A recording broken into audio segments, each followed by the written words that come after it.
नमस्कार दोस्तों। क्या आप जानते हैं कि एक सामान्य जीवन से महान संत बनने का रास्ता कैसे खुलता है? आज हम आपको एक ऐसे अद्भुत महापुरुष श्री प्रेमानंद जी महाराज के बारे में बताने जा रहे हैं, जिनकी भक्ति और तपस्या ने लाखों लोगों के दिलों को छुआ है। तो चलिए, बिना किसी देरी के हम अपनी आज की इस प्रेरणादायक यात्रा की शुरुआत करते हैं। राधा रानी के परम भक्त और वृंदावन के प्रसिद्ध संत प्रेमानंद जी महाराज को कौन नहीं जानता।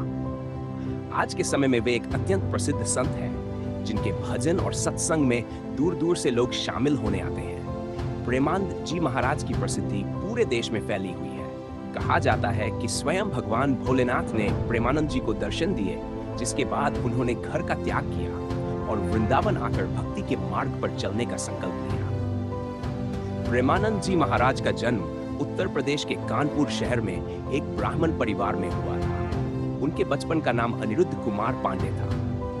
उनके पिता श्री शंभू पांडे और माता श्रीमती रामा देवी भी भगवान की भक्ति में रमे रहते थे।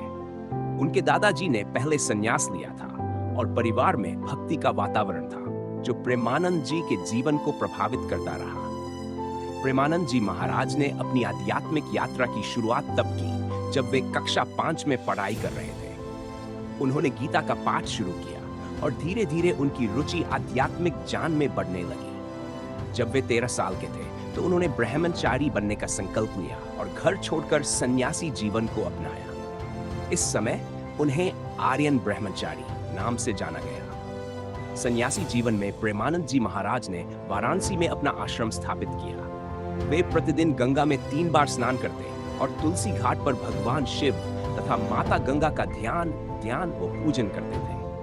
उनका आहार भी अत्यंत साधारण था। वे केवल 1 बार भोजन करते थे। कभी कभी तो वे घंटों भिक्षाटन के स्थान पर बैठकर भोजन प्राप्त करने की प्रतीक्षा करते, और यदि कोई भोजन नहीं मिलता तो वे सिर्फ गंगाजल पीकर रह जाते। सन्यासी जीवन की कठिनाइयां उन्होंने बिना किसी शिकायत के स्वीकार की और कई बार कई दिनों तक भूखे भी रहे।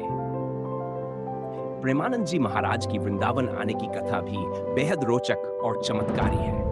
एक दिन एक अपरिचित संत उनसे मिले और उन्हें श्री हनुमत धाम विश्वविद्यालय में आयोजित चैतन्य लीला और रासलीला के आयोजन में भाग लेने का निमंत्रण दिया। हालांकि पहले महाराज जी ने इसे मना कर दिया था, लेकिन संत ने उन्हें बार बार आग्रह किया।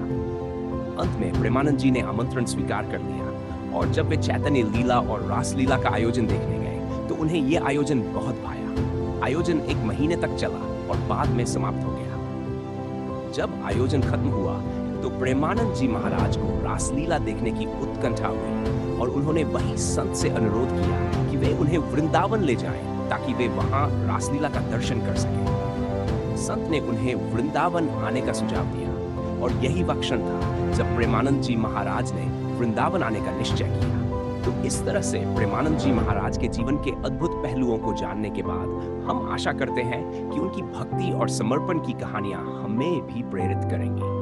इस यात्रा में हमारे साथ रहने के लिए धन्यवाद। यदि आपको ये वीडियो पसंद आया हो तो कृपया इसे लाइक और शेयर करें, और ऐसे और प्रेरणादायक कंटेंट के लिए हमारे चैनल को सब्सक्राइब करना ना भूलें। अगले वीडियो में फिर मिलेंगे। जय श्री कृष्ण।